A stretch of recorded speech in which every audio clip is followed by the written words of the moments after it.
दोस्तों, विश्व की सबसे अमीर लीग आईपीएल जो हमारे भारत देश में खेली जाती है। आईपीएल की नीलामी में खिलाड़ियों पर जमकर पैसों की बरसात होती है और खिलाड़ियों को खरीदने के लिए फ्रेंचाइजियों के बीच रेस देखने को मिलती है। और दोस्तों, कई बार तो 1 करोड़ से शुरू हुई बोली 10 करोड़ के पार चली जाती है। कुल मिलाकर पैसा जमकर बरसता है। अब बात ये आती है कि खिलाड़ियों पर इतना खर्च करने वाली फ्रेंचाइजियों की कमाई कैसे होती है और खिलाड़ियों पर लुटाने के लिए इतना पैसा कहां से आता है। चलिए बिना समय गवाए जानते हैं। उससे पहले आप हमारी वीडियो को दिल से एक लाइक करके चैनल को सब्सक्राइब जरूर करें।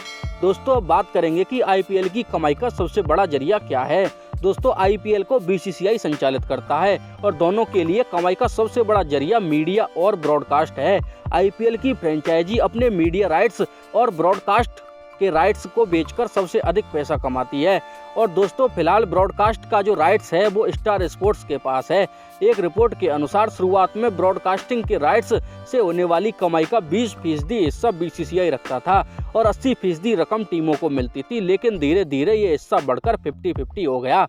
अब दोस्तों, दूसरी कमाई की बात करें तो विज्ञापनों से भी जमकर कमाई होती है। फ्रेंचाइजी आईपीएल मीडिया ब्रॉडकास्ट के राइट्स को बेचने के अलावा विज्ञापनों से भी जमकर पैसा कमाती है। जैसे खिलाड़ियों की टोपी, जर्सी और हेलमेट पर दिखने वाली कंपनियों के नाम और लोगों के लिए भी कंपनियां फ्रेंचाइजियों को जमकर पैसा देती हैं। आईपीएल के दौरान फ्रेंचाइजियों के खिलाड़ी कई तरह के एड शूट करते हैं, इससे भी कमाई होती है। कुल मिलाकर विज्ञापन से भी आईपीएल टीमों के पास बहुत पैसा आता है। अब थोड़ा आसान भाषा में समझ लेते हैं कि कैसे टीमों की कमाई होती है। सबसे पहले आईपीएल टीमों की कमाई को 3 हिस्सों जैसे सेंट्रल रेवेन्यू, प्रमोशनल रेवेन्यू और लोकल रेवेन्यू में बांट देते हैं। सेंट्रल रेवेन्यू में ही मीडिया ब्रॉडकास्टिंग राइट्स और टाइटल स्पॉन्सरशिप आता है।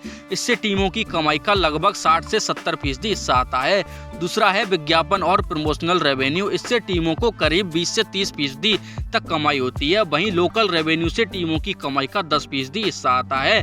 इसमें टिकटों की बिक्री और अन्य चीजें शामिल हैं। हर सीजन में 7 से 8 घरेलू मैचों के साथ फ्रेंचाइजी मालिक टिकट बिक्री से अनुमानित 80% रेवेन्यू अपने पास रखता है। बाकी 20% बीसीसीआई और प्रायोजकों के बीच बंटता है। टिकटों की बिक्री से होने वाली आय आमतौर पर टीम के राजस्व 10 से 15% होती है। टीमें मर्चेंटाइज जैसे जर्सी, टोपी और अन्य सामान बेचकर भी रेवेन्यू का छोटा हिस्सा जनरेट करती हैं।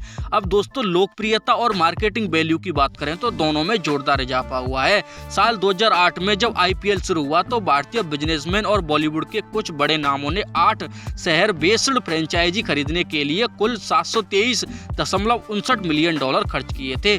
1.5 शतक बाद आईपीएल की लोकप्रियता और व्यावसायिक मूल्य में कई गुना वृद्धि हुई है। 2021 में सीवीसी कैपिटल, जो एक ब्रिटिश इक्विपमेंट फर्म है, उसने गुजरात टाइटंस की फ्रेंचाइजी के लिए लगभग $740 मिलियन का भुगतान किया था।